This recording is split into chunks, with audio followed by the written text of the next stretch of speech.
अभी हाल ही में supreme court की तरफ से एक बहुत ही महत्वपूर्ण बात कही गई है। वो ये कि मुख्यमंत्री और जो गवर्नर्स हैं इनको एक दूसरे के प्रति अंडरस्टैंडिंग दिखाना चाहिए, न कि एक दूसरे के ऊपर अपनी सुपीरियरिटी दिखाने की कोशिश करनी चाहिए। Message for maturity. तो कुल मिला के सुप्रीम कोर्ट की तरफ से गवर्नर्स और चीफ मिनिस्टर्स को एक संदेश दिया गया है, क्या? मैच्योरिटी दिखाने का, कि भाई आप लोग जो हैं, एक राज्य जो होता है उसके प्रमुख होते हैं, एक राज्यपाल है, एक मुख्यमंत्री है। तो कुल मिला के राज्य के प्रमुख होने की आपको मैच्योरिटी दिखाने की ज़रूरत है। यानी कि आपका व्यवहार जो है उसमें परिपक्वता झलकनी चाहिए। कहने का मतलब है कि अगर गवर्नर और चीफ मिनिस्टर के किसी बात को लेकर मतभेद हैं तो उस मतभेद को अंडरस्टैंडिंग के माध्यम से सुलझाना ज़रूरी है, न कि अननेसेसरी विवाद को बढ़ाया जाए। Governors and chief ministers should respect constitutional boundaries, कि राज्यपाल और मुख्यमंत्रियों को सम्मान करना चाहिए। किस बात का? जो संवैधानिक बाउंड्रीज है उनका, यानी कि संविधान ने जिन नियमों को तय किया है गवर्नर्स और चीफ मिनिस्टर्स के लिए, उन नियमों का सम्मान किया जाना चाहिए।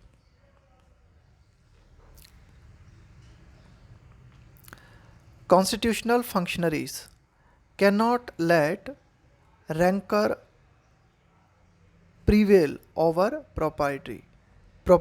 देखो, कॉन्स्टिट्यूशनल फंक्शनरीज का मतलब हो गया कि संविधान के अंतर्गत जो व्यक्ति काम करने वाले हैं, कॉन्स्टिट्यूशनल फंक्शनरीज है ना, कि संविधान के तहत जो व्यक्ति पद पे होते हैं और फंक्शन करते हैं, अपना काम करते हैं, वे इस बात को अलाउ नहीं कर सकते। क्या? रैंकर। रैंकर का मतलब होता है कड़वाहट, कटुतापूर्ण आचरण। प्रिवेल का मतलब होता है डोमिनेंस, किसी चीज़ का वर्चस्व होना, कोई चीज़ का प्रभावी हो जाना। Over propriety.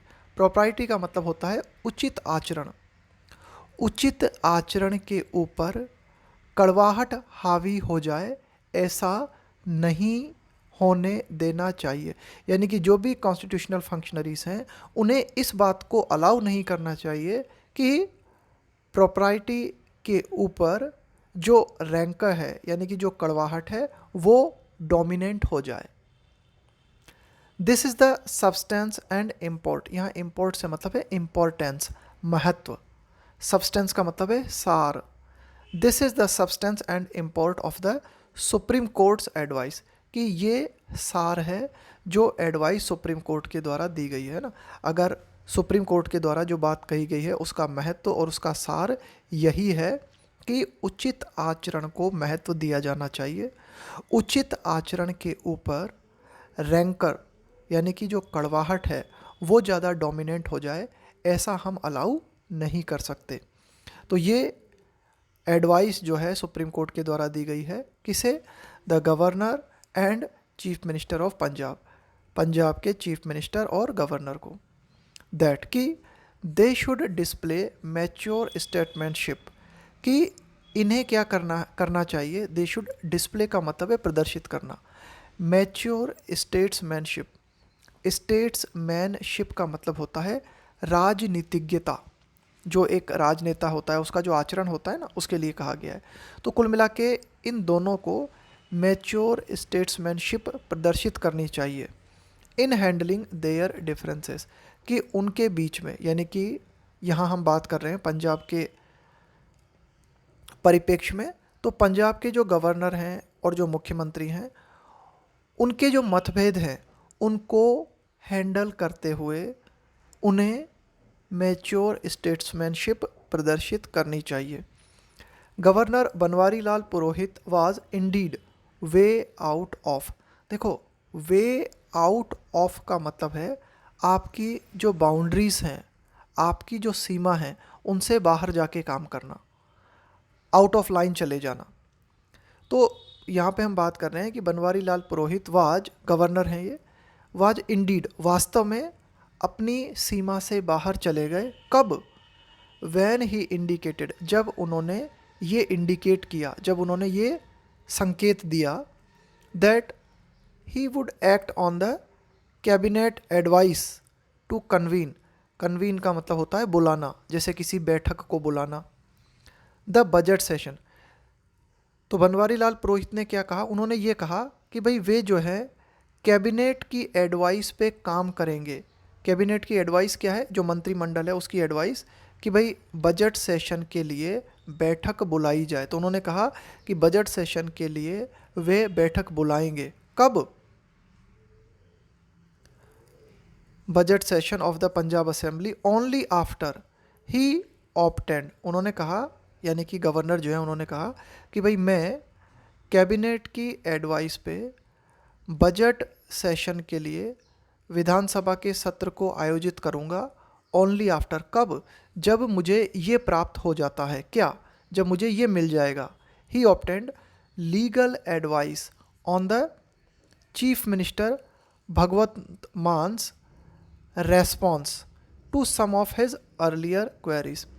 गवर्नर ने कहा, अर्लियर का मतलब है पूर्व में जो कुछ आपने कहा था, क्वेरीज का मतलब है जो सवाल आपने पूर्व में उठाए थे। तो कुल मिला के गवर्नर ने कहा कि भाई मैंने कुछ क्वेरीज, मेरे कुछ प्रश्न थे जो कि मैंने चीफ मिनिस्टर को दिए थे। चीफ मिनिस्टर से इन प्रश्नों के बारे में मेरे जानकारी मांगी थी।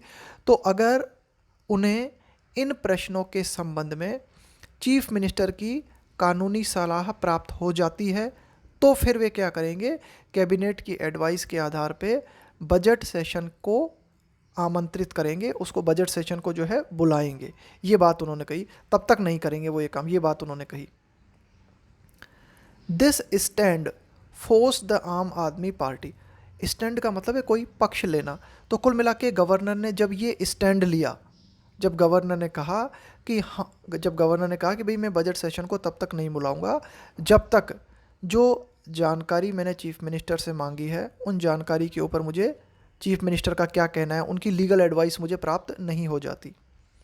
तो ये स्टैंड जब गवर्नर ने लिया तो इस स्टैंड ने आम आदमी पार्टी को फोर्स किया, मजबूर किया, आम आदमी पार्टी को फोर्स किया। This stand force the Aam Aadmi Party government to approach the court. कि आम आदमी पार्टी जो है कोर्ट चली गई, सुप्रीम कोर्ट चली गई। अगेंस्ट किस बात के खिलाफ? The apparent. अपरेंट का मतलब होता है बिल्कुल स्पष्ट, बिल्कुल क्लियर कट, जो आपको दिखाई दे रहा है, बिल्कुल प्रत्यक्ष। अगेंस्ट द अपरेंट रिफ्यूज़ल का मतलब है इनकार कर देना। To call the assembly session. कि जब असेंबली सेशन को, जब विधानसभा सत्र को बुलाने से गवर्नर ने स्पष्ट तौर पे इनकार कर दिया तो इस स्टैंड के अगेंस्ट आम आदमी पार्टी गवर्नमेंट जो है सुप्रीम कोर्ट चली गई। हावेवर, हालांकि the matter was resolve without judicial intervention. Intervention का मतलब होता है हस्तक्षेप, दखलंदाजी। जुडिशियल इंटरवेंशन का मतलब हो गया न्यायिक हस्तक्षेप। हालांकि ये जो पूरा मामला था, रिजॉल्व का मतलब है हल हो जाना, ये पूरा मामला सॉल्व हो गया बिना दैयालय के हस्तक्षेप के। क्यों ऐसा? इसलिए as the court was informed, कि कोर्ट को ये सूचित किया गया दैट कि the governor had summoned the house. Court को ये सूचित किया गया कि जो गवर्नर हैं उन्होंने असेंबली का जो सत्र है उसको बुला लिया था। To meet as scheduled on March 3। कि भाई ये जो बजट सत्र है इसके लिए बजट सत्र को कब बुलाया जाना था? 3 मार्च को बुलाया जाना था और इस 3 मार्च को गवर्नर ने सत्र को बुला लिया था। ये बात कोर्ट को इन्फॉर्म की गई और फिर मामला इस तरह से सेटल हो गया, यानी कि कोर्ट को दखलंदाजी नहीं करनी पड़ी। द पोजीशन रिगार्डिंग का मतलब है के संबंध में। The governor's power to summon the house. Summon का मतलब है बुलाना। Under article 174 of the constitution is now well known. The position regarding the governor's power, कि गवर्नर को शक्ति है ना, गवर्नर के पास पावर है कि गवर्नर क्या कर सकता है? हाउस को बुला सकता है। ठीक है, यानी कि जो असेंबली है उसके सत्र को बुला सकता है। किस आर्टिकल के तहत?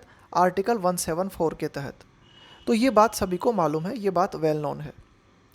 Even though it says the governor shall summon, हालांकि ये आर्टिकल जो है वो क्या कहता है, ये आर्टिकल कहता है कि गवर्नर जो है, गवर्नर शैल समन, कि गवर्नर बुलाएगा the house from time to time, कि गवर्नर क्या करेगा, जो असेंबली का सेशन है उसको टाइम टू टाइम बुलाएगा, to meet at such time and place as he thinks fit, यानी कि गवर्नर को जब भी उचित समय लगेगा तो उचित स्थान और उचित समय को देखते हुए गवर्नर जो है टाइम टू टाइम क्या करेगा, हाउस को बुलाएगा। A constitution bench head in Nabam Rebia, लेकिन एक संवैधानिक पीठ जो है उसने नाबाम रेबिया 2016 का ये मामला था, इस मामले में कॉन्स्टिट्यूशन बेंच ने ये फैसला दिया था, रूल का मतलब है फैसला देना, दैट द गवर्नर कैन समन, कि गवर्नर जो है समन कर सकता है, बुला सकता है। प्रोरोग, प्रोरोग का मतलब होता है कि जो असेंबली है उसकी जो भी एक्टिविटीज़ हैं उन्हें रोक देना, है ना भाई, एक लंबे समय के लिए उनको रोक देना। एंड डिज़ोल्व का मतलब होता है असेंबली को भंग कर देना।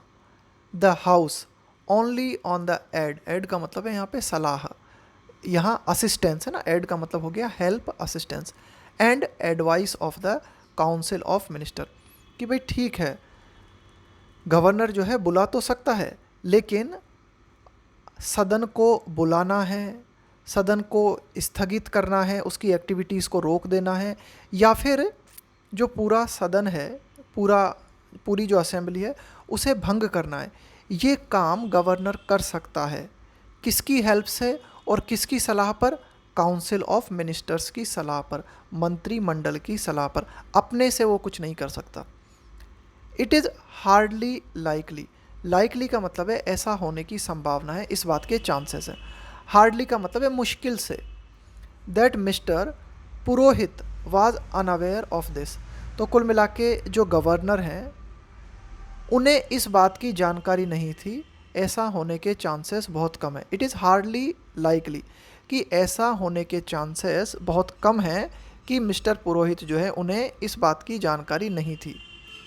But he must have taken such a position, लेकिन फिर भी उन्होंने इस तरह की पोजीशन इसलिए ली होगी because of the state of relations between Raj Bhavan and the chief minister's office.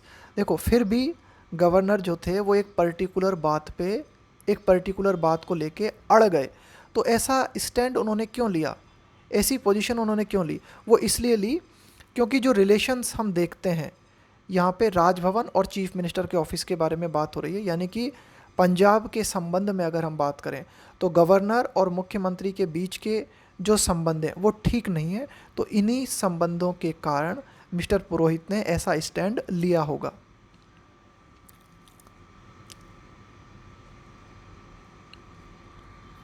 The court's observations, कि कोर्ट ने इन बातों को देखा।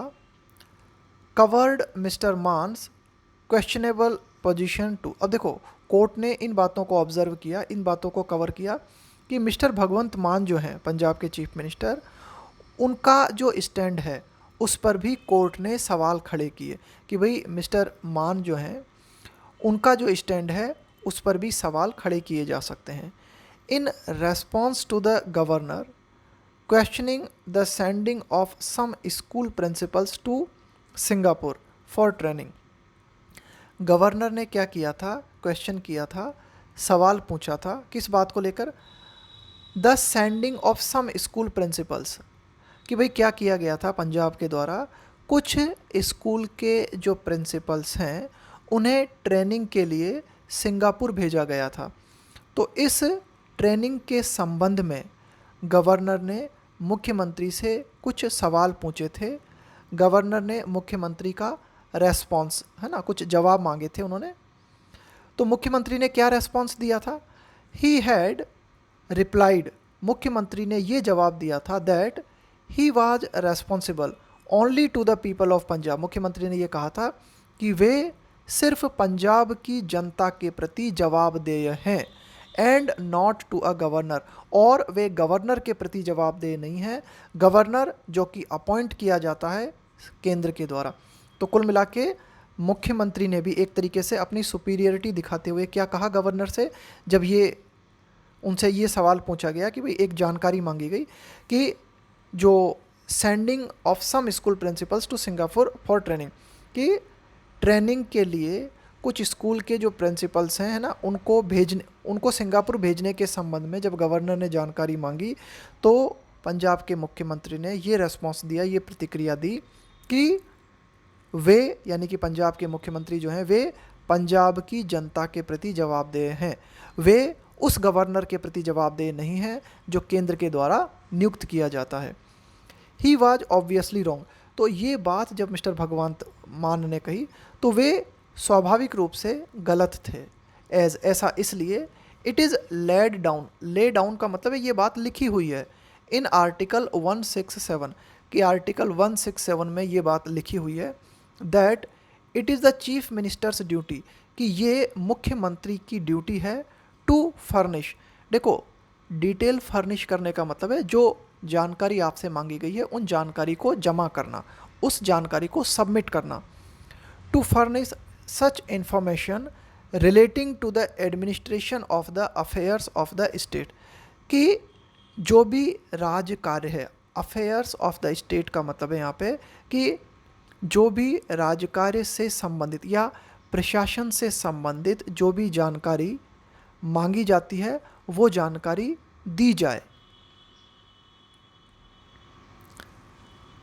Affairs of the state and proposals for legislation, या फिर कानून से जुड़े हुए जो भी प्रस्ताव हैं, यानी कि कोई कानून है उनको पारित किया जाना है, ठीक है। Proposals for legislation as the governor may call for, कि अगर गवर्नर किसी बात की डिमांड करता है, गवर्नर जो है किसी बात की जानकारी मांगता है, यहाँ कॉल फॉर से मतलब है मांगना, कि अगर गवर्नर किसी बात के ऊपर जानकारी चाहता है, खास करके जैसे कोई प्रस्ताव है कानून से संबंधित या फिर राज्य कार्य का जो प्रशासन है उससे संबंधित कोई सूचना है, अगर वह सूचना गवर्नर के द्वारा मांगी जाती है तो उसे चीफ मिनिस्टर के द्वारा वो जानकारी दी जानी चाहिए आर्टिकल 167 के तहत।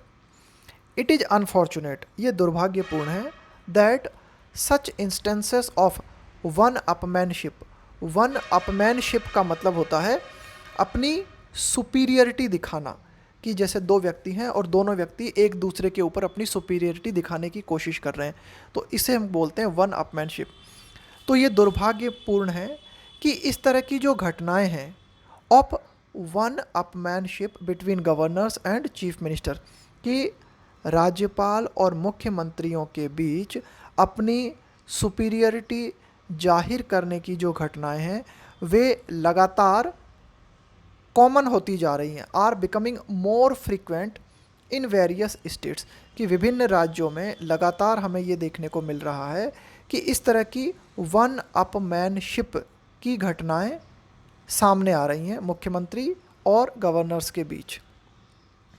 Both should be mindful, mindful का मतलब होता है केयरफुल होना, है ना, इस बात के प्रति होशपूर्ण होना, ऑफ कॉन्स्टिट्यूशनल बाउंड्रीज, कि जो संवैधानिक लिमिटेशंस हैं उनके प्रति होशपूर्ण होना चाहिए गवर्नर और मुख्यमंत्री को। सम गवर्नर्स सीम टू बिलीव, कुछ गवर्नर्स जो हैं ये विश्वास करते हुए प्रतीत होते हैं दैट कि दे कैन स्ट्रेच का मतलब है और ज़्यादा फैला देना किसी चीज़ को। देयर डिस्क्रेशन का मतलब होता है आपका विवेक, है ना, आप, है ना, डिस्क्रेशन का मतलब होता है कि भाई आपका विवेक, आपकी विजडम, यानी कि आपके निर्णय लेने की क्षमता, decision, judgment. To areas not specifically का मतलब है विशिष्ट रूप से, विशेष रूप से, मैंशनड इन द कॉन्स्टिट्यूशन। कुछ गवर्नर ये बिलीव करते हुए प्रतीत होते हैं कि वे अपने विवेक को और ज़्यादा फैला सकते हैं, यानी कि कुछ उन बातों पर भी वे अपनी राय दे सकते हैं या उन बातों पर भी वे डिसीजन ले सकते हैं जो कि संविधान में उल्लेखित नहीं है।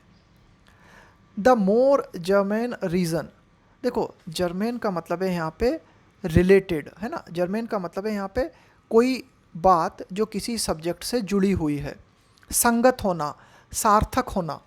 The more German reason for this, तो गवर्नर्स जो हैं ऐसा क्यों मान लेते हैं, यानी कि वे ऐसे मामलों पर भी क्यों अपनी राय देने लगते हैं जिनका उल्लेख संविधान में नहीं है। इसका जो कारण है वो हमें ये नज़र आता है, the more germane reason for this is that incumbents, incumbent का मतलब है पदधारी, अगर आप किसी पद पे हो तो उसे कहेंगे कि आप इनकम्बेंट हो। That incumbents in Raj Bhavan tend to, कि राज्यपाल जो होते हैं, है ना, यहाँ राजभवन आया है राज्यपाल के ऑफिस के लिए, कि जो राज्यपाल होते हैं उनमें ये टेंडेंसी हमें देखने को मिलती है टू टेक देयर रोल, कि वे अपनी भूमिका को इस रूप में लेते हैं as the eyes and ears of the union government to literally. देखो कोई भी बात होती है, जैसे कोई वाक्य लिखा हुआ है उसके दो मतलब होते हैं, एक तो होता है उसका लिटरल मीनिंग, लिटरल मीनिंग का मतलब होता है जैसा लिखा हुआ है वैसा, और दूसरा होता है फिगरेटिव मीनिंग। फिगरेटिव मीनिंग मतलब आलंकारिक अर्थ, प्रतीकात्मक अर्थ। जैसे मैंने कहा कि मेरी कमर टूट गई, तो एक तो इसका मतलब है फिजिक, एक तो इसका मतलब है एकदम लिटरल मीनिंग कि आपकी कमर जो है उसकी हड्डी जो है उसमें फ्रैक्चर हो गया। एक इसका दूसरा फिगरेटिव मीनिंग है, फिगरेटिव मीनिंग का मतलब है कि आपने इतना ज़्यादा काम किया कि आप पूरी तरीके से थक गए हो, तब भी आप कह सकते हो मेरी कमर टूट गई। तो कुल मिला के गवर्नर का रोल क्या होता है, गवर्नर का रोल होता है कि जो यूनियन गवर्नमेंट है वे उसकी आँख और उसके कान होते हैं।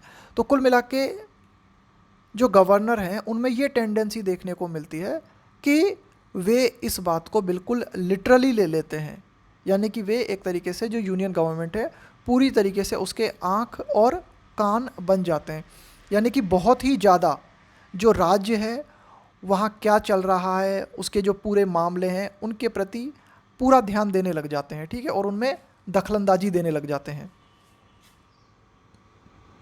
And often get into the political domain, और अक्सर ये जो राज्यपाल होते हैं गेट इनटू चले जाते हैं कहाँ, पॉलिटिकल डोमेन, राजनीतिक क्षेत्र में, है ना, कि भाई जो गवर्नर हैं वे बिल्कुल एक तरीके से राजनीतिक क्षेत्र में चले जाते हैं।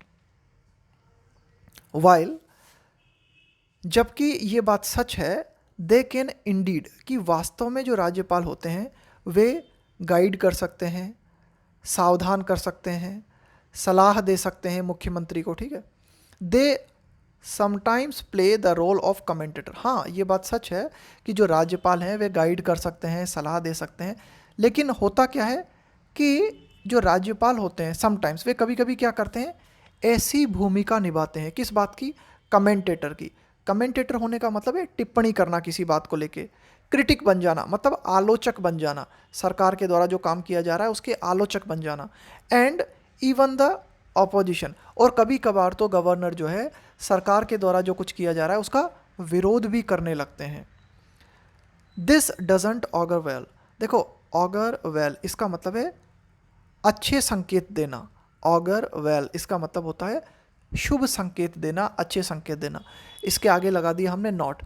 तो कुल मिला के ये जो टेंडेंसी हमें देखने को मिल रही है ये अच्छे संकेत नहीं देती है, किस चीज़ के लिए, फॉर कॉन्स्टिट्यूशनल गवर्नेंस, कि जो संवैधानिक शासन व्यवस्था है, तो संवैधानिक शासन व्यवस्था के लिए इस तरह की घटनाओं का होना अच्छा संकेत नहीं है।